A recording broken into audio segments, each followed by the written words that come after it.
Well, good morning, Lionhearts. It's your old pal, Jordan the Lion, and we are at my grandpa's house here in Ohio. Well, today we are going to leave Ohio. We are, my grandpa and I are going to go have breakfast at Buffalo Jack's, and then I'm going to pack up my stuff. I'm going to go do a vlog in Columbus. Then we're flying out of Columbus, and the next vlog that you see, you'll see where John and I are going next. So, Days with Jordan the Lion begins right now. It's definitely a bummer to leave because I always have a blast with my family, but we got videos to make, so we'll come back and see them very soon. Pap on jaw time. Look at that. There's the infamous Buffalo Jack's. You know it by its buffalo. I've discovered that Buffalo Jack's has the best biscuits and gravy I've found pretty much anywhere in the world so far, so if you're looking for them, Covington, Ohio. And this is the guy that taught me about it. Well, unfortunately, it's time for us to leave this holiday season behind, say goodbye to my grandpa, and time for us to head off to Columbus. We are going to Alrosa Villa before we hit the airport. So what we're going to be vlogging today is a very sad subject. This is the untimely death on stage of one of the most interesting, most colorful guitar players the rock and metal world's ever seen, Dimebag Darrell Abbott. And it was right around this time, 15 years ago, when it happened. It was December 8th, 2004, and it was the second to last stop on their tour before they took a break for the holidays and then started recording after the new year. Dimebag Darrell was originally in a famous band called Pantera and now had formed a band with his brother Vinnie Paul called Damageplan, and Vinnie Paul was the drummer in Pantera as well. Behind me is the Alrosa Villa. This is where Damageplan played their last show, and this was where Dimebag Darrell unfortunately lost his life. Now, to give you a little background, if you don't know his story or the band's story or any of the Abbott brothers' story, Dimebag Darrell Abbott and his brother Vinnie Paul kind of have the same story as Eddie Van Halen and Alex Van Halen. Dimebag was playing drums, and Vinnie Paul started learning the drums and was just better than Dimebag. At the time, he wasn't known as Dimebag, they were kids, but Vinnie Paul was a superior drummer and just kept hogging the drum kit, so Darrell Abbott switched over to playing guitar. Now, they were pretty much inseparable, and Darrell became a fantastic guitar player. I mean, we're talking exceptional, so good that he was signing up for guitar contests in their town, and he won so many years in a row, they ended up telling him he couldn't participate anymore because he had to be the judge. And eventually they started playing music together in an incarnation that became Pantera. And you know, a lot of people said originally that they were a kind of a glam band, but they weren't. It was just that the times of the 80s when they started really getting serious, everybody was wearing the bright colors and the spandex, and they were wearing all that stuff. So the band ended up going into a different direction and creating their own sound, their own style of metal. And for 18 years, Pantera was building a loyal Pantera army, and that's really what the Abbott brothers wanted. They considered Van Halen and Kiss their two favorite bands, and both of their followings were ultra loyal, so that's what they wanted. And eventually what ended up happening was the band released so many great records like Far Beyond Driven and Vulgar Display of Power, and eventually when 2001 the 9/11 event happened, they decided to take a break, and that break continued on longer than the Abbott brothers were happy with. And they just realized that Rex and Phil, the other two members of Pantera, were doing side projects and doing other things and weren't really keeping them in the know of what the future was. So they decided after a while, realizing that this was just the end of Pantera, a greatest hits album was released, and Dimebag Darrell and Vinnie Paul decided to call it quits in Pantera, and they started a new project called Damageplan, and their new singer was actually Rob Halford's guitar player in his band Halford. And at the time, Halford was kind of on a standstill because Rob was kind of going back to Judas Priest, and so he didn't have a gig, and he and Darrell were getting together, hanging out, jamming, drinking together, and Darrell played him some of the demos and said, you know, this is what we're working on. And he said, the guy said, you know, I got to be a part of this. And Darrell said, well, I already got the guitars covered, but man, I really need somebody that can sing. And this guy said, I can sing, but I've never gotten to. And he became the singer of this band. Now, Pantera had packed out arenas throughout their career, but with a whole new band, they had to pretty much start over. The Abbott brothers, Vinnie Paul and Dimebag Darrell, decided to do it the right way, and they went back to playing the small club circuit. And they took their new album out on the road, and it was the second to last show of their tour when they came here to Alrosa's villa. And unfortunately, that's where this tragedy happened. Now, I thought it was ultra important to do it this trip because I know that the villa is now for sale.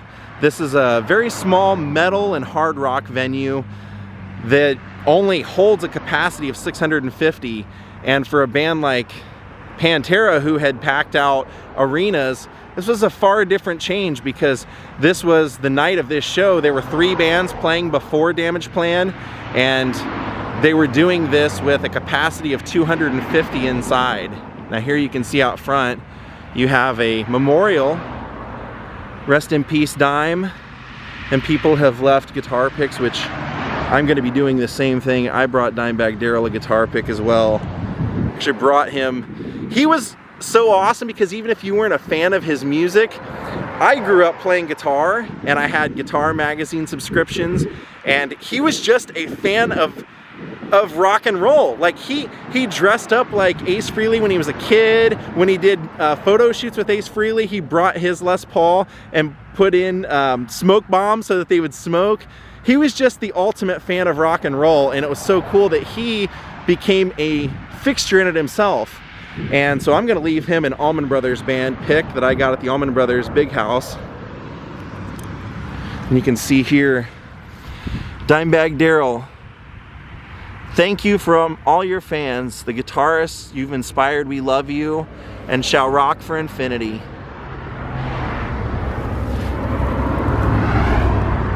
So the night of the show, December 8th, 2004, the very top, it would have said Damageplan up there.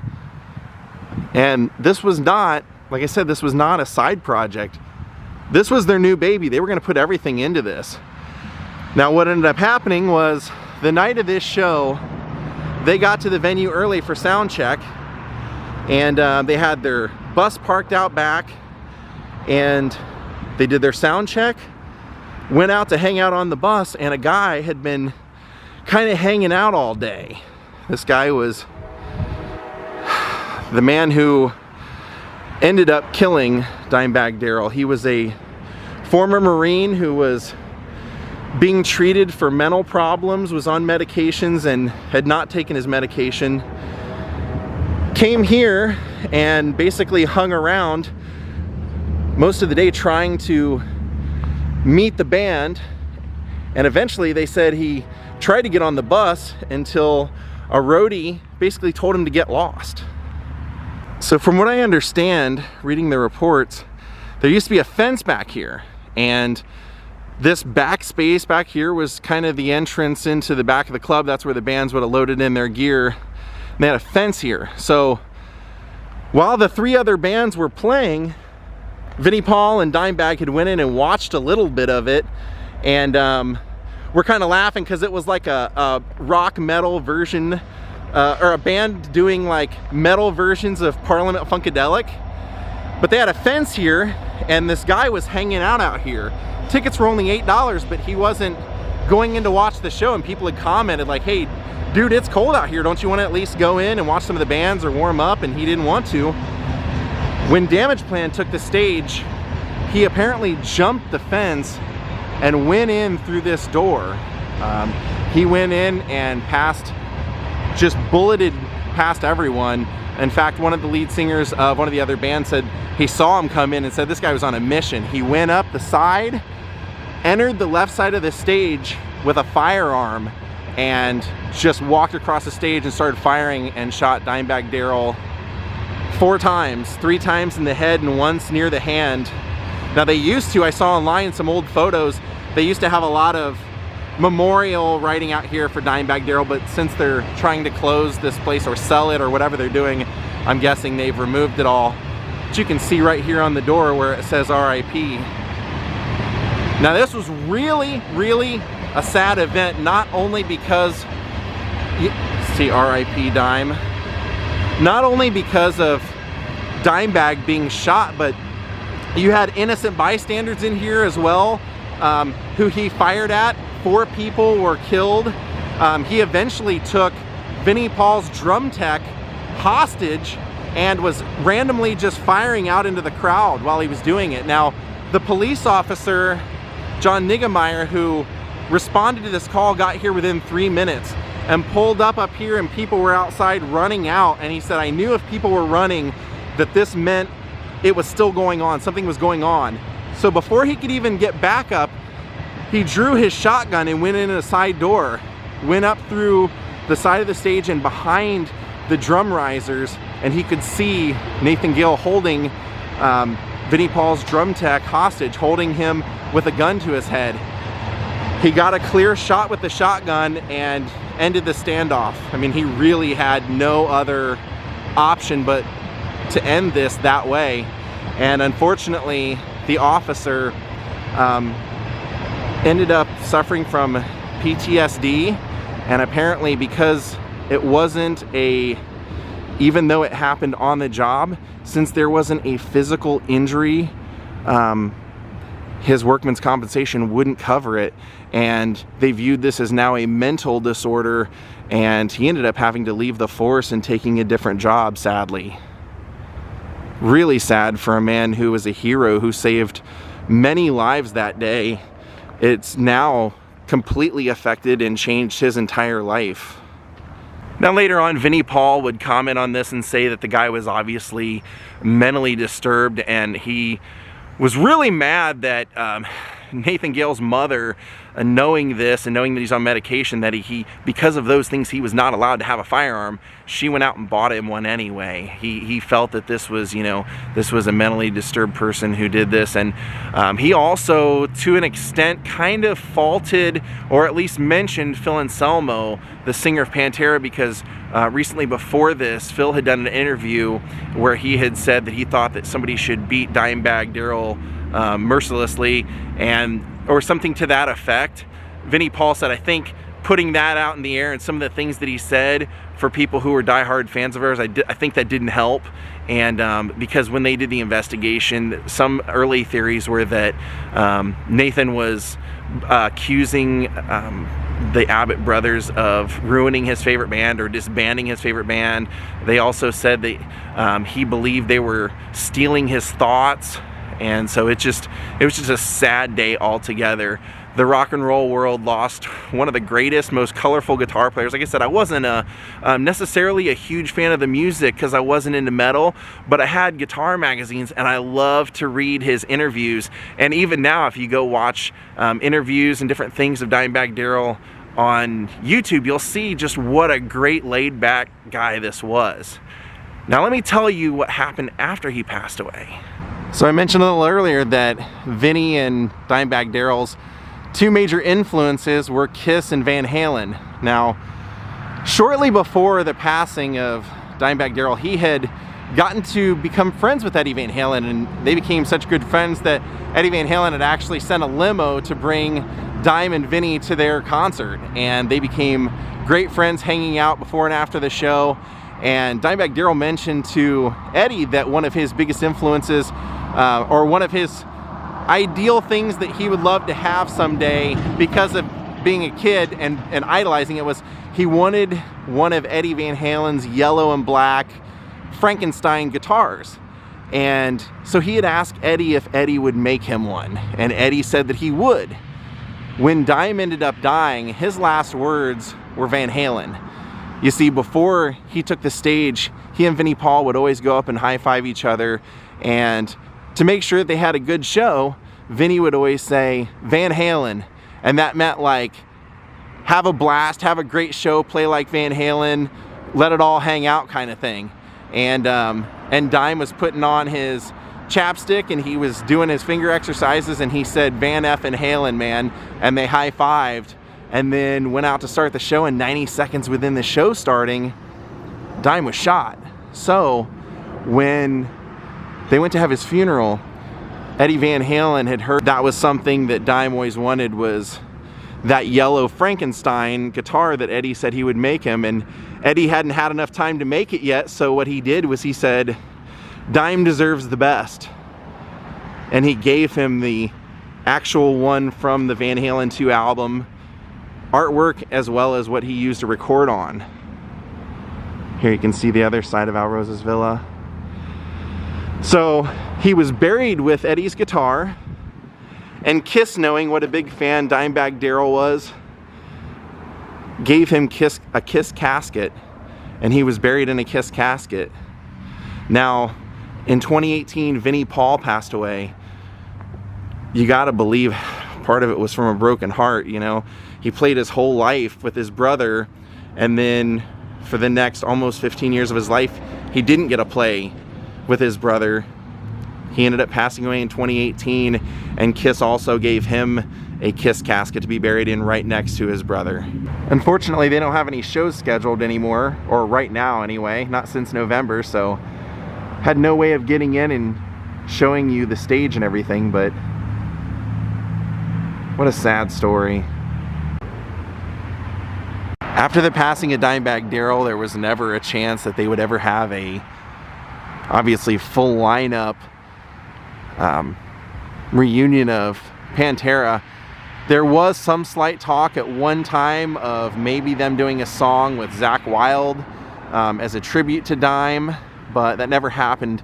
And a lot of the reason that never happened was because Vinnie basically never forgave Phil, and he also said in interviews, he said, you know, I look at it like an ex-wife.